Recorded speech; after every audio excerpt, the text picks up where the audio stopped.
En France, la précarité alimentaire touche des millions de personnes, hein. Nous sommes dans une société moderne et pourtant des personnes pauvres n'ont pas accès à suffisamment de nourriture de bonne qualité pour se nourrir correctement. Alors pour en débattre avec nous et proposer des solutions, j'ai invité Frédéric Danhé, qui est journaliste spécialiste de l'environnement et co-auteur du livre qui vient de sortir Ensemble pour mieux se nourrir aux éditions Actes Sud. Bonjour Frédéric Danhé. Bonjour Laurent Mariotte. Merci d'être là. Alors, Je vous en prie. nous sommes ici au studio Coluche, hein, un nom associé au Resto du Cœur créé en 1985. On compte plus de 8 millions de bénéficiaires de l'aide alimentaire aujourd'hui en France. Quel est le bilan là, des associations caritatives par rapport à ce fléau ? Le fléau n'a fait qu'augmenter et il a été révélé par la Covid. Ce qu'on oublie, c'est que la Covid a surtout touché des gens mal nourris. C'est les obèses, les diabètes de type 2, les syndromes métaboliques, tout ça lié à la mauvaise alimentation. On ne parle que des personnes âgées, mais en fait, c'est surtout les personnes mal alimentées, donc en grande majorité pauvres, qui ont été touchées. Ça touchait 8 millions de personnes selon un critère statistique de l'INSEE. Aujourd'hui, on est entre 9 et 10, plutôt proche de 10, c'est-à-dire qu'en France, il y a aujourd'hui 10 millions de personnes qui, à un moment ou à un autre, se privent de manger au moins une journée dans le mois. 10 millions de personnes, c'est beaucoup.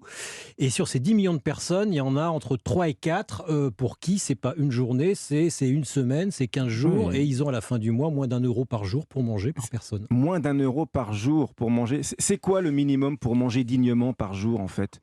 C'est 5 euros ? C'est 5 euros, ouais, c'est ça. C'est ça ? Pour manger des produits de qualité, des produits bruts, des produits dont on parle dans cette émission, oui, c'est à peu près ça. Ça coûte cher de bien manger en France. Alors, vous m'avez signé votre livre justement avec ce mot « Comment on mange sans argent ?» pour l'interrogation. Mal, vous me dites, mais il y a de l'espoir.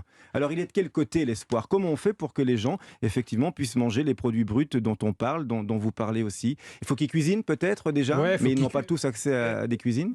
Oui, alors il y a quelque chose qui nous a marqué pendant ce travail avec Alexis Génie et Boris Tavernier, c'est qu'il y a plein de gens à qui on a dit mais attendez, pourquoi vous mangez des plats préparés dégueulasses alors que les boîtes de conserve c'est pas cher ? La réponse est simple, c'est que oui, mais les plats dégueulasses, on sait qu'ils sont dégueulasses, mais on les chauffe au micro-ondes et le micro-ondes c'est ce qui revient le moins cher pour chauffer des plats. Et sur les boîtes de conserve, sur les légumes en conserve, en fait, ça va peut-être vous paraître paradoxal ce que je vais vous dire, ça paraît pauvre. En fait, pour s'insérer dans la société, il faut manger des produits qui sont achetés par les gens qui ont les moyens, donc les produits préparés, et le marketing ne joue que là-dessus. Ça, c'est terrible. Ce que vous dites, c'est que les plats préparés, c'est un signe extérieur de richesse. Bien sûr, comme la viande. Oui. Comme la viande.